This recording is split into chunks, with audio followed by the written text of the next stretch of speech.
बिस्मिल्लाहिर्रहमानिर्रहीम रब्बि इश्रह ली सदरी व यस्सिर ली अमरी वहलुल उक़दतम मिन लिसानी यफ़क़हू क़ौली आमीन। अस्सलामु अलैकुम। आप देख रहे हैं प्रोग्राम नई सोच और मैं हूं मोहम्मद साकिब मलगानी।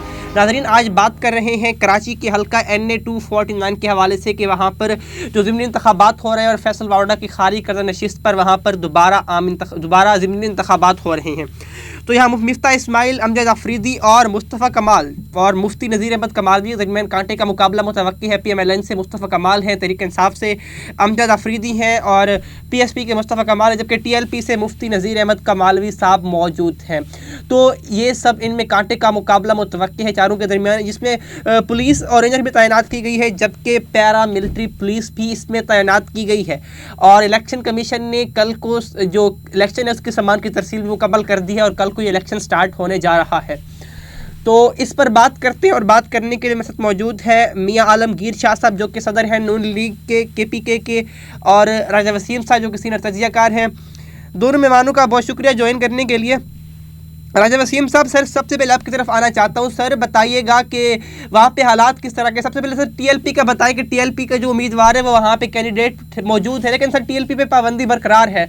तो सर अगर वो जीतता है तो क्या उसकी जीत का लदम होगी या सीट बरकरार रहेगी?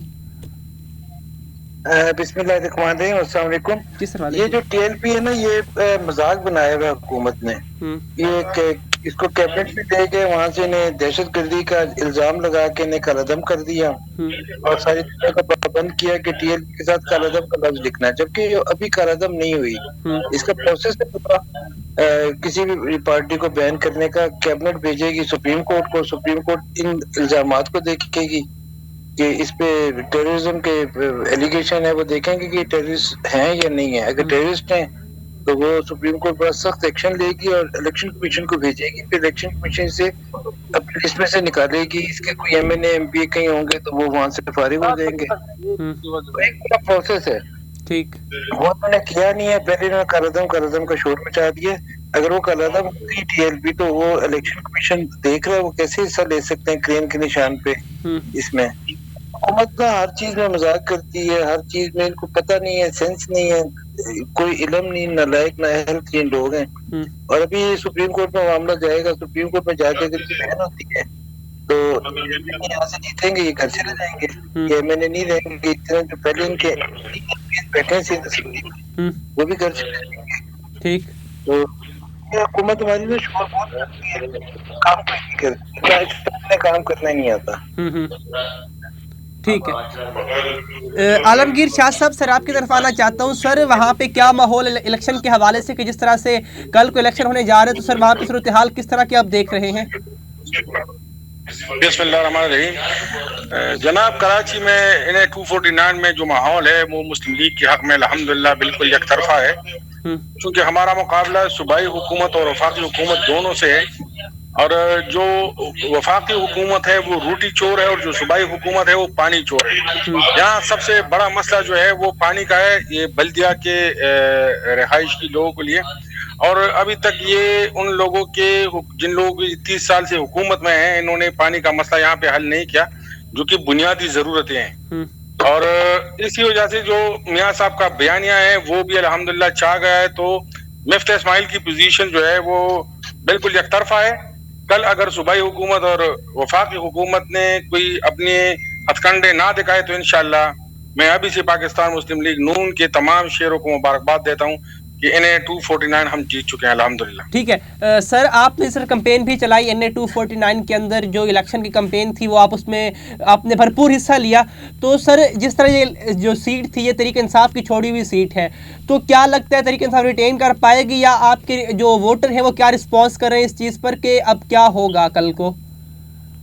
तहरीक इंसाफ जो है वो दूर दूर तक मुकाबले में भी नहीं है, जिस तरह हमने पूरे तमाम यूनियन काउंसिल देखे हैं। मैं ये बिल्कुल तस्दीक के साथ कहता हूँ, कल क्या रिजल्ट आता है मुझे नहीं पता, लेकिन ग्राउंड पे तहरीक इंसाफ का कोई भी नहीं है, ना ही कोई उम्मीदवार उसका कैंपेन चलाने के काबिल है। लोग जूते मारते हैं उनको।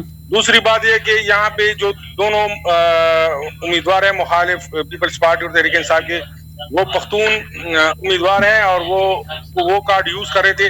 इस वजह से हमारे मुस्लिम लीग नून की सूबाई सदर इंजीनियर अमीर मुकाम साहब यहाँ पे बहुत दिनों से तशरीफ फरमाए कराची में, और तमाम पुख्तूनों को एक प्लेटफॉर्म उन्होंने मुहैया कर दिया है, और वो प्लेटफॉर्म है जिस तरह मियां मोहम्मद नवाज शरीफ तमाम सूबों के अवाम को एक दूसरे के करीब लाए, और मोटरवे जैसी लकीर के साथ वो उनको तमाम कौमों को एक साथ बांधा। और यहाँ जो पेशावर से सक्कर मोटरवे है, ये नवाज शरीफ की हुब्बुल वतनी की मिसाल है। कराची में जो अमन कायम हुआ है, ये नवाज शरीफ की हुब्बुल वतनी की मिसाल है। कराची में हम आजाद घूम रहे हैं, आजाद फिजा में सांस ले रहे हैं। इस तरह से नवाज शरीफ की हुकूमत से पहले इस तरह का माहौल यहाँ नहीं पाया जाता था। यहाँ पे मुकम्मल दहशत थी, और आज अवाम बिल्कुल हर किस्म के दहशत से आजाद है, और वो कल आजादाना वोट देंगे। ठीक है। और कराची में आजादाना वोट फराहम करना का हक फराहम करना भी मियां नवाज शरीफ का कमाल है। ठीक है, तो आलमगीर साहब, सर PMLN का जो वोट है वो तो पड़ेगा ही पड़ेगा PMLN को। सर उसके अलावा किसी और पार्टी ने जो इल्हाक किया जो PMLN को वोट दे सकती है, कुछ लगता है इस हवाले से कि TLP या कोई और जमात? जनाब बिल्कुल इस हवाले से हमने बहुत मुतहर्रिक पाया अवामी नेशनल पार्टी को। उन्होंने हमारे साथ कई प्रोग्राम्स किए, उनके लोकल रहनुमा और सूबाई रहनुमा वो इंजीनियर अमीर मुकाम साहब के संग होते हैं हर प्रोग्राम में, और इसके अलावा JUI भी हमें भरपूर तरीके से सपोर्ट कर रही है। और बल्कि कल तो अवामी नेशनल पार्टी के एक प्रोग्राम में उन्होंने ये भी वोट को इज्जत दो का नारा उन्होंने ये भी अपनाया कि ये हमारा नारा है और हम इसकी भरपूर तायीद करते हैं। तो अमीर मुकाम साहब बड़ी मेहनत कर रहे हैं, इंशाल्लाह दूसरी तरफ मुफ्ती इस्माइल साहब भी बड़ी मेहनत कर रहे हैं, तो कल इंशाल्लाह मुस्लिम लीग नून के शेरों को अच्छी खुशखबरी। तो सर ठीक है सर, फिर जिस तरह मरियम नवाज आना चाह रही थी कराची में और वो किसी वजह से नहीं आ सकी, कोरोना की वजह से जो भी सूरत हाल थी, तो सर क्या मरियम नवाज के ना आने से कोई वोट बैंक पे फर्क पड़ सकता है? मरियम नवाज के ना आने से देखें, उन्होंने जो पैगाम दिया है वो उसने भी कराची के अवाम के दिल जीत लिए हैं, क्योंकि यहाँ पे तो जो कुछ भी होता है वो मरियम नवाज शरीफ और नवाज शरीफ के खाते में डाला जाता है। उन्होंने कहा कि मुझे सीट से ज्यादा कराची के अवाम की जानों की परवाह है, और ऐसा ना हो कि खुदा न खास्ता जिस तरह कोरोना की लहर दूसरे शहरों में उसी तरह कराची में वो लहर आ जाए, क्योंकि मरियम नवाज शरीफ का जलसा जो होना था फिर वो हजारों की तादाद में बड़ी एक तारीखी जलसा होना था, जिससे उनके मुताबिक कोरोना का फैलने का खदशा था। तो उन्होंने कराची के अवाम के लिए ये कुर्बानी दी है कि उन्होंने वो तशरीफ नहीं ला सकी, लेकिन उसका एक मुस्बत असर पड़ा है, क्योंकि कराची के अवाम जानते हैं कि मरियम नवाज शरीफ हमारी खातिर नहीं आई कि यहाँ पे कोरोना ना फैल जाए, वरना तो कराची के अवाम उनके इस्तकबाल के लिए भरपूर तैयारियां कर रहे थे। ठीक है, राजा वसीम साहब, सर आपकी तरफ आता हूँ। सर बताइएगा कि जिस तरह से आलमगीर साहब वहाँ पे कैंपेन में मौजूद थे और बता रहे हैं कि तरीके इंसाफ का कोई अभी इम्कान नहीं नजर आता, तो सर फिर क्या कह सकते हैं कि PMLN जीत सकती है या कांटे का मुकाबला दोनों के दरमियान हो सकता है? फिर जी आलमगीर शाह साहब ना ग्राउंड पे मौजूद है, जो ये देख रहे हैं जाहिर है हम नहीं देख रहे, हम तो यहाँ लोअर बैठ के देख रहे हैं, उनके कैंपेन देख रहे हैं और जो हम सर्वेज देख रहे हैं, बहुत सारे सर्वे आए उसमें भी नजर आ रहा है कि नून लीग फार है, बहुत आगे है PTI से। PTI को ना 2-3 चीजों की वजह से मार पड़ रही है आज। एक तो ओवरऑल जो मुल्क की उन्होंने सिचुएशन कर दी है, जो महंगाई कर दी है, गुर्बत बेरोजगारी कर दी है, ये हर जगह उनके आड़ आ रही है। ऐसे आप पूछते ना कि आपके 3 साल में कोई एक काम बता दे जो किया, तो एक भी नहीं कर सकता। नून लीग वाले को पूछा तो उसकी डिसीजन होगी वो खत्म ही नहीं होगी। तो ये बड़ा फर्क होता है। उन कराची के लोग हैं वो देखते हैं कि यार पंजाब में नवाज शरीफ आया, शहबाज शरीफ आया, पंजाब को कहाँ से कहाँ ले गए, मरकज को कहाँ से कहाँ ले गए, हम कितने पीछे रह गए। लेकिन सर फिर राजा साहब बात की कत्ता कलामी की मदद, सर वो लोग कहते हैं कि उन्होंने 5 साल अपने पूरे किए थे, हमें 5 साल पूरे करने दें, उसके बाद रिजल्ट देंगे आपको। इमरान खान साहब ये बात क्लियर कहते हैं। जी इमरान खान साहब बिल्कुल ठीक कहते हैं, मैं तो ये कहता हूँ उन्हें 5 साल मिलने चाहिए ताकि अवाम उनका सही करके चेहरा देख लें, लेकिन हमें 3 साल में उनकी डायरेक्शन तो नजर आ रही है। अगर तो आने वाला दिन पिछले से बेहतर है तो हम कहें चले ठीक है, इन्हें 300-600 दिन और दे दें। अब हर आने वाला दिन पीछे से बदतर होता चला जा रहा है, चाहे वो इकोनॉमी का महाज हो, दाखिली महाज हो, खारजी महाज हो, खुदा ना खास्ता। जी सर जी कर्नल साहब आपकी बात दुरुस्त है, हम भी ये कह रहे थे कि इमरान खान को 5 साल मिलने चाहिए, लेकिन अगर 5 साल बाद खुदा न खास्ता वो वाला सीन हो कि न रहेगा बांस और न बजेगी बांसुरी, खुदा न खास्ता मुल्क को ऐसे खतरात लाक हों। आलमगीर साहब, सर आपकी तरफ भी आता हूँ सर, अजय साहब की बात का मुकम्मल होने तो उसके बाद मैं आपकी तरफ भी आता हूँ सर। जी, मेरी अगली लाइन बिल्कुल यही थी। मैं कह रहा था खाकम बदन मेरे मुंह में खाक, अगर इनके 5 साल पूरे हो गए तो उसके बाद पता नहीं ये मुल्क होगा नहीं होगा, होगा तो किस शक्ल में होगा, इसका जोग्राफिया क्या होगा। ये इनके ऊपर ना 3 सालों में जितना नुकसान पहुंचाया है, आप देख लें, कश्मीर का इशू देख लें, आप सीपेक का इशू देख लें, आप मीशत का इशू देख लें, आप इनकी लूट खसूट देख लें। इन्होंने 3 साल में जो किया है वो हमारे सामने है, और अगर इनको और 2 साल मिलते हैं तो ये पता नहीं फिर यहाँ पे क्या छोड़ के जाएंगे, कुछ छोड़ के जाएंगे भी या नहीं। ठीक है, तो राजा साहब 2 दिन भी देना मैं समझता हूँ कि मुल्क के साथ गद्दारी है। राजा साहब, फिर वो तहरीक इंसाफ वाले ये चीज़ कह रहे हैं कि इमरान खान ने 1100 अरब का पैकेज दिया था सिंध वालों को, स्पेशली कराची वालों को, और ये सीट उनकी अपनी सीट है जो उन्होंने छोड़ी थी, और वो कहते हैं कि हम इस पर हमारी जीत कन्फर्म है, फिर ठप्पा लगा के कहते हैं मेरी जीत यही पे पक्की है। जी देखें, 1100 अरब डॉलर का इन्होंने ऐलान जरूर किया था। ऐलान करने में ना मैं अभी कहता हूँ ना 11,000 अरब डॉलर, मेरे को पैसे खर्च नहीं हुए। ये इस किस्म का एक ऐलान था, उसमें से 11 रुपए भी फिजिकली यहाँ पे नहीं आए। आर्मी आई थी नाले साफ करने, उन्हें अगर इनको पैसे दिए तो हम कुछ कह नहीं सकते। इसके अलावा कराची में ऑन ग्राउंड 1 रुपया भी खर्च नहीं हुआ। जो मियां नवाज शरीफ के प्रोजेक्ट थे, ग्रीन लाइन वगैरह, जिसके बजट पहले से मौजूद थे, वो इन्होंने नहीं किया तो इन्होंने बाकी क्या करना था। 4K का मंसूबा था। कराची का पानी का मसला उस वक्त का जब से कराची बना है, उसका एक ही हाल था जो नवाज शरीफ ने निकाला था। ठीक, 4K की सूरत में वो सिंध गवर्नमेंट ने तावन नहीं किया, वो अपनी कोशिश करते रहे, वो नहीं हुआ। लेकिन जब वो नवाज शरीफ का प्रोजेक्ट कंप्लीट होगा तो कराची को पानी मिलेगा, उससे पहले कराची को पानी मिलना खासा मुश्किल काम है। ठीक, तो लोगों ने यहाँ देखा हुआ है कि काम कौन करता है, खिदमत कौन करता है और बातें कौन करता है। तो शाह साहब कह रहे थे कि वो दूर दूर तक मुकाबले में नहीं है। तो मेरे कोई दोस्त है कराची में, उन्होंने मुझे एक वीडियो भेजी थी कि ख्वातीन वहाँ पे वोट देने गई हैं। उन लोगों ने उनके सवालों की पुछाड़ कर दी, उन ख्वातीन को जाना पड़ा और जाते हुए कह दी तुम लोग कोई जाहिर, इसी जहालत के खिलाफ तुम्हारा जहाद है, हम तो ये जहाद करने आई हैं। आप बात भी नहीं कर सकते वहाँ पे, पीछे वोट बांटने की जरूरत नहीं वहाँ पे कर सकते। वो छोटे छोटे उनके वो अहदेदार है वो जाते हैं, ठीक है, बड़े तो उधर फेस ही नहीं कर सकते। ठीक है, लोग पड़ जाते हैं उनको। आलमगीर शाह साहब की तरफ आना चाहता हूँ सर। जो मिफ्ता इस्माइल साहब हैं, उनके इलेक्शन कैंपेन में नारा कौन सा इस्तेमाल जो आवाम को अपनी तरफ खींच रहा है, क्या नारा कैंपेन में इस्तेमाल कर रहे हैं वो? देखिए जी, यहाँ जो नारा वो इस्तेमाल कर रहे हैं हमारे कैंडिडेट, वो अवाम का नारा है। वो पानी मांग रहे हैं, वो कहते हैं कि पानी को वोट दो, दूसरा वो वोट को इज्जत दो। तो ये दोनों नारे हैं, एक नवाज शरीफ का कौमी नारा है, एक यहाँ का मुकामी नारा है।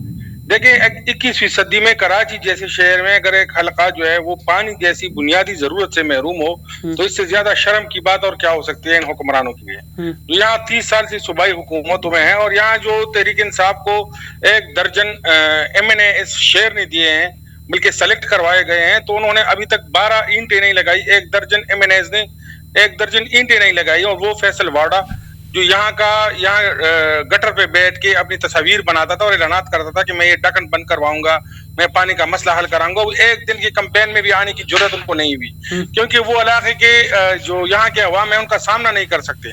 तहरीक इंसाफ के रहनुमा यहाँ के अवाम का सामना नहीं कर सकते। तो अगर फिर वही कोई जिन्नात वगैरह उनको वोट डालते हैं तो उसका हम नहीं कह सकते, लेकिन ग्राउंड पे तहरीक इंसाफ दूर दूर तक नजर नहीं आ रही। ठीक है, तो सर फिर कराची में इसके अलावा जो मिफ्ता साहब का हल्का है 249 है सर, वहाँ पे पानी के अलावा और कौन कौन से मसले हैं जो कि PMLN उनके हल कर सकती है? वो बड़े बड़े इशू कौन कौन से जो वो डिमांड करे कि हमारे ये मसले अभी तक हल नहीं हुए हैं? जनाब यहाँ आप आके देखें तो यहाँ आपको वो वाला कराची मिलेगा जो 1947 से पहले का था, खासकर जो बल्दिया है। यहाँ पे वो टूटी फूटी सड़कें, रास्तों में बड़े बड़े खड्डे और पानी का मसला, यहाँ कचरा उठाने वाला कोई नहीं है। तो ये जो बुनियादी मसाइल हैं, गंदगी फैल रही है और इंतहाई पासमानदा इलाका है ये। तो मिफ्ता इस्माइल साहब जो खुद बड़े इकोनॉमिस्ट भी हैं और इन चीज़ों को हैंडल करना जानते हैं, हमारे वजीर खजाना भी रह चुके हैं, तो वो इंशाल्लाह मुस्लिम लीग नून ने एक ऐसा कैंडिडेट इस इलाके को फराहम कर दिया है, तो इंशाल्लाह इस पर भरपूर फोकस करेंगे। और यही तो हमारी शुरुआत है। देखिए कराची में ये मुस्लिम लीग नून की शुरुआत होगी इंशाल्लाह, और जनरल इलेक्शन में यहाँ पूरे तमाम हलकों से मुस्लिम लीग नून को फिर भारी वोट पड़ेगा, क्योंकि कराची के अवाम जान चुके हैं कि तामीर करने वाले कौन है और झूठे नारे लगाने वाले कौन है। तो इसका अगर हम लाहौर की मिसाल दे दें तो हम कराची जैसे शहर को भी लाहौर जैसा शहर बना सकते हैं। आज अगर कराची वाले, पेशावर वाले या जितनी भी शहर हैं वो लाहौर की मिसाल देते हैं, तो ये लाहौर की मिसाल देना नहीं है, बल्कि ये मुस्लिम लीग नून की कारकर्दगी, तहरीक इंसाफ की और दूसरी जमातों की कारकर्दगी दिखाने वाली बात है। ठीक है, तो जी सर, तो फिर जिस तरह पीटीआई वाले लोग कह रहे हैं कि जब इलेक्शन 2018 में हुए थे तब फैसल वार्डन ने शहबाज शरीफ को शिकस्त दी थी, जो कि वज़ीर आला थे, जो कि जिनका एक बड़ा स्ट्रॉन्ग था पार्टी पे, PMLN पे, लेकिन अब तक तो मुफ्त उनके पाव के बराबर भी नहीं आते, तो वो कह रहे हैं कि जी हम पक्का जीत चुके हैं। देखिए 2018 के इलेक्शन की तो बात ही ना करें ना। 2018 के इलेक्शन में सही मानों में तो शहबाज शरीफ साहब जीत चुके थे भारी अक्सरियत से, आके उनको 600 वोटों से हरवाया गया, वाडा को सेलेक्ट कराया गया। अब हम कौन कौन से हल्के कारोनारों हैं, हमारे तो 35 उम्मीदवार ऐसे हैं जो 1 लाख से ज्यादा वोट लेके हार चुके हैं। तो यहाँ 2018 में इलेक्शन हुआ ही नहीं है ना। इलेक्शन होता तो फिर आप इलेक्शन की बात करें, जब सिलेक्शन हो तो उसमें हम इलेक्शन कहाँ से लाएं। मैं खुद एक इलेक्शन लड़ा हूं 4 सदस्य कौमी असेंबली का, तो वो तो सारा हमें पता है क्या ड्रामा हुआ है और RTS सिस्टम किस तरह बिठाया गया था। और जी दूसरी चीजें, तो जब इलेक्शन होंगे तो बात करेंगे। 2018 में कोई इलेक्शन नहीं हुआ। सर बात को कतकवाली की मारत सर आपके सिलेक्शन हुई थी, तो सर क्या आप भी उस सिलेक्शन हो सकती है, कोई इम्कानात नजर आते हैं सिलेक्शन के इस वक्त अगर आपको? देखिए ये तो कल पता चलेगा कि जो कुव्वतें उनको सेलेक्ट कराती रही हैं वो कल न्यूट्रल लेते हैं या फिर वो अपनी कोई सिलेक्शन करती है। लेकिन मैंने आप कोर्स कर चुका हूं, आप कराची के अवाम में यहाँ किसी से भी पूछ लें, यहाँ PTI दूर दूर तक नजर नहीं आ रही। तो सर फिर PTI वाले ये चीज कहते हैं कि जहाँ पे PMLN जीतती है वहां पे इलेक्शन फ्री एंड फेयर हो जाते हैं, जहाँ पे वो हारती है वहां पे धांधली हो जाती है। वो कहते हैं कि देखिए हम 10 का में जीते हैं तो भी धांधली के बावजूद जीते हैं। 22 पोलिंग ऑफिसर को अगवा कर दिया गया रिजल्ट समेत। इस तरह की मतलब वारदात किस हुकूमत में हुई है? आप बताएं कौन कौन से वाकयात है, कौन कौन से इंकिशाफात है जो इस हुकूमत में नहीं हुए। कल बशीर मेमन साहब का के इंकिशाफात आप देख लें, उससे पहले जस्टिस सदीक अरशद मलिक साहब के इंकिशाफात आप देख लें, फिर ये डस्का वाला वाकया देख लें। ये सब वाकयात अगर किसी और हुकूमत में होते क्या उसको एक दिन ठहरने दिया जाता? लेकिन पता नहीं किस दम से, अच्छा असेंबली में भी इस बंदे के पास अक्सरियत नहीं है, तो इसके बावजूद ये इंतहाई डटाई के साथ और बेशर्मी के साथ हुकूमत में बैठे, लेकर जाना चाहिए था। लेकिन सर फिर बात ये आती है कि जहाँ पे वो कहते हैं 2018 की बात, आप इलेक्शन ठीक है सिलेक्शन वो चीज़ उसको कहते हैं, तो सर फिर PTI वाले कहते हैं कि ठीक है हमें एक सिलेक्शन कहा गया है। तो सर फिर वो कि जहाँ से खुद जीते हैं, पंजाब में काफ़ी सारी सीटें हैं PMLN की और कौमी असेंबली में भी सीटें, सर वो कहते हैं कि वहाँ पर तो धांधली क्यों नहीं हुई, धांधली सिर्फ हमारी साइड क्यों हुई है? सर वो बड़ा सवाल करते हैं फिर। देखिए जहाँ धांधली जो है ना, जहाँ पे मुस्लिम लीग नून का जोर इतना था कि धांधली भी उसका मुकाबला नहीं कर सकी, वहां पे हम जीते हैं। धांधली समेत उनको हराया है। जो मुस्लिम लीग ने 2018 में नशिस्ती ली है वो उस तरह नहीं है कि उन हलकों में धांधली नहीं हुई, उन हलकों में भी धांधली हुई है, लेकिन वहां पे मुस्लिम लीग नून का जोर इतना था कि धांधली भी उसके सामने ठहर ना सकी। तो इंशाल्लाह अब वो जोर जो है वो हर हलके में नजर आएगा, क्योंकि इस वक्त जो है पाकिस्तान में दूध का दूध और पानी का पानी हो चुका है।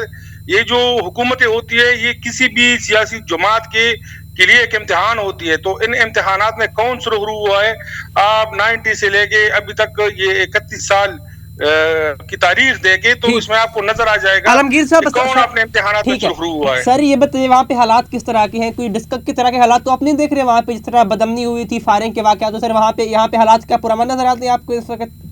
बिल्कुल अल्हम्दुलिल्लाह बिल्कुल पुरअमन शहर है और पुरअमन हालात हुए। और इंशाल्लाह कल पोलिंग भी पुरअमन तरीके से होगा। रमजान है, गर्मी भी है, शायद टर्नआउट उस तरह से ना हो इन दो चीजों की वजह से, लेकिन अमन अमान के हवाले से कोई इशू अल्हम्दुलिल्लाह नहीं है। वो मसला मियां नवाज शरीफ हल कर चुके हैं। ठीक है राजा वसीम साहब, सर आपकी तरफ आता हूँ। सर जिस तरह से तहरीक इंसाफ और नून लीग में मुकाबला मुतवक्के कहा जा रहा है कि दोनों के दरमियान मुकाबला अच्छा खासा है, तो सर बाकी जो फिर पार्टियां हैं वो अगर मिफ्ता इस्माइल के अलावा सर जो PMLN PTI के अलावा जो PSP है या दूसरी जमातें, तो सर फिर वो तो ऐसे ही फालतू में है कि वो तो वोट ज़ाया करने के लिए आ सकती है, अगर ये कहा जा सकता है फिर उन्हें। जी बिल्कुल ही है। PSP का नुकसान बड़ा MQM को होगा और उसके बाद नून लीग को होगा। इसलिए TLP है उसका नुकसान सिर्फ नून लीग को होगा। और इसी तरह जो आजाद लोग वहाँ पे खड़े हैं वो भी वोट ही काटेंगे, तोड़ेंगे एक दूसरे को। बड़ी बड़ी साइंस के साथ ना लोग खड़े किए जाते हैं वहाँ पे, बड़ी इसमें कि कहाँ से किस गांव में कौन आदमी मजबूत है उसको वहां से खड़ा कर दो, चलो वहां का 600 वोट तो ये ले जाए, अपोनेंट को ना मिले। तो ये बड़ी साइंस होती है, इलेक्शन लड़ना भी है, लड़ाना भी है और ये सब करना। तो लेकिन ये कि पीपल्स पार्टी एक जमाने में यहाँ पे जीती है 1-2 इलेक्शन यहाँ पे, लेकिन उसके बाद ना रवायती तौर पे यहाँ पे नून लीग या इनकी जो पहले था वो यहाँ से जीतता रहा, और इस दफा ये पीटीआई वाले जीते थे। सर फिर क्या लगता है कल किस तरह के हालात होंगे, कौन बाजी ले जा सकता है, क्योंकि कांटे का मुकाबला नजर आता है दोनों के दरमियान, पीटीआई और पीएमएलएन के दरमियान? जी मुकाबला बेशक कांटे का नजर आ रहा है। पीटीआई के पास गवर्नमेंट भी है, वहाँ पे वो सेहत कार्ड भी दे रहे हैं, वहाँ पे वो एहसास प्रोग्राम के कार्ड भी बांट रहे हैं, हमारे पास सारी खबरें इसकी आ रही हैं। और जाहिर है कि नून लीग तो कोई चीज वहाँ पे नहीं दे सकती, कोई तरक्याती काम नहीं करवा सकती, क्योंकि गवर्नमेंट में नहीं है, ना प्रोविंस में है तो ना मरकज में है। तो पीपल्स पार्टी प्रोविंस में है, वो काम करवा रही है, लेकिन उनका कैंडिडेट तो कहीं 4-5वें नंबर पे नजर आ रहा है। हुकूमत करवा रही है, पीटीआई कर रही है। सर पीपल पार्टी तो नजर ही नहीं आती कि सर जिस तरह के हालात सिंध के देखे कराची के, सर वहाँ पे लोग पानी पीने के लिए तरस रहे हैं सर। जी बिल्कुल, पीपल्स पार्टी कभी भी यहाँ से नहीं जीत सकेगी। और ये जो ये हरकतें इस वक्त गवर्नमेंट कर रही है ना, ये हरकत, ये मलीर कराची में एक इलेक्शन हुआ था जिसमें पीपल्स पार्टी का कैंडिडेट खड़ा हुआ था, और इन्होंने वहाँ पे मैंने देख रहा था कि गोभी के ट्रक और आलू मटर के ट्रक ला के ना लोगों को थैले भर भर के दे रहे थे पीटीआई वाले। फिर डस्का में इलेक्शन हुआ तो ये आटे के ट्रक ले गए थे, वो आटे दे रहे थे, लोगों ने आटा तो ले लिया इनसे, वोट इन्होंने नहीं दिया। इसी तरह वहाँ गोभी तो ले ली थी, लेकिन वहाँ पे तो इनको मेरे ख्याल है बड़ी शर्मनाक शिकस्त हुई थी मलीर में, पीपल्स पार्टी वाले ने स्कोर आया था पीटीआई को। तो ये आप पूरा ट्रेंड अगर देखें, पशीन में इलेक्शन हुआ, बलूचिस्तान में, सिंध में तो 3 इलेक्शन हो चुके हैं, पंजाब में 2 हो चुके हैं, 1 केपी में हो चुका है। ये सारे इलेक्शन एक सीरीज में गवर्नमेंट हारी है। उसकी वजह ये कि गवर्नमेंट की पब्लिक में फुटिंग नहीं है। एक ये जाली हवा भरी गई थी गवर्नमेंट की लाने के लिए, मीडिया इस्तेमाल किया था, इंटरनेशनल मीडिया इस्तेमाल किया गया था, ये खड़ा गया था इनको, ये मुतबादल की आदत है। लेकिन ये बड़ी बुरी तरह नाकाम हुए हैं। ये जो इनका 3 साल का टेन्योर है, लोग इनका नाम सुनना पसंद नहीं करते, इन्हें देखना पसंद नहीं करते। ठीक है, तो सर बस 2 आखिरी सवाल करना चाहता हूँ कि कल टर्न आउट आप कैसा देखते हैं, कैसा रहेगा, क्योंकि जिस तरह गर्मी भी है, रमजान शरीफ भी है और आपको पता है कराची में गर्मी वैसे ज़्यादा होती है। एक सवाल मैं आपसे ये करना चाह रहा हूँ, और दूसरा ये कि कल किस तरह के हालात देख सकते हैं कि दूसरी जमातें क्या कोई वोट ले जा सकती हैं, या सिर्फ पीटीआई और पीएमएलएन के दरमियान ही अगर हम कह सकते हैं कि मुकाबला इन दोनों जमातों के दरमियान है, बाकी ऐसे बीच में खेल रहे हैं वोट को ज़ाया करने के लिए? हाँ जी, जो आपका पहला सवाल है टर्नओवर का, तो वो तो टर्नओवर ज़िमनी इलेक्शन में वैसे ही कम होता है जनरल इलेक्शन के मुकाबले में। जनरल इलेक्शन में एक टेम्पो बना हुआ होता है, पूरी कौम का ध्यान होता है, फिर हर आदमी वो कर रहा होता है। ज़िमनी इलेक्शन एक मखसूस हल्के मखसूस जगह का होता है, कोई कहीं जॉब करता है, कोई कहीं जॉब करता है, लोग जॉब पे गए होते हैं, फिर गर्मी है, रमजान है, तो टर्नओवर तो कम रहने की उम्मीद है काफी। लेकिन सर फिर टर्नआउट कम होने से क्या पीएमएलएन को नुकसान हो सकता है सर? सॉरी, टर्न आउट कम होने से क्या पीएमएलएन को नुकसान हो सकता है फिर? ये देखे सब में डिवाइड होगा, कम टर्नओवर, ये तो फिर सबको नुकसान होगा। सबके कोई ऐसा स्ट्रॉन्ग होल्ड नहीं है यहाँ पे पीटीआई का, टर्नओवर ज्यादा होने से क्या होगा तो कम होने से क्या होगा। ठीक है सर, वो फिर कद्दू कटेगा तो सब में बटेगा। सर बहुत शुक्रिया ज्वाइन करने के लिए जी। तो नाज़रीन आज के प्रोग्राम पे जिस तरह से जाना कि NA 249 में कल इलेक्शन होने जा रहा है, और जो जिस तरह के हालात देखते में आ रहे हैं कि पीटीआई और पीएमएलएन के दरमियान कांटे का मुकाबला मुतवक्के है। दोनों जमातें अपनी भरपूर कंपेन चला रही है, कमर कस के कंपेन चलाई जा रही है कि वहाँ पे अफसोस ये कि अब भी हम पानी पे खड़े हुए हैं, कि हमारे ऐसे भी हल्के जहाँ पे पानी अवेलेबल नहीं है और हम आवाम को पानी का झांसा देके कि हम आपको पानी देंगे, उसके बाद अब आवाम से वोट ले लेते हैं। दुनिया कहाँ से कहाँ पहुँच गई, हम अभी तक पानी पे खड़े हैं, क्योंकि हमारे जो हुक्मरान हैं उन्हें हमें अभी तक बेसिक नीड्स पे रखा है, हमारी मुतालबात, हमारी बेसिक ज़रूरत को पूरा नहीं किया गया।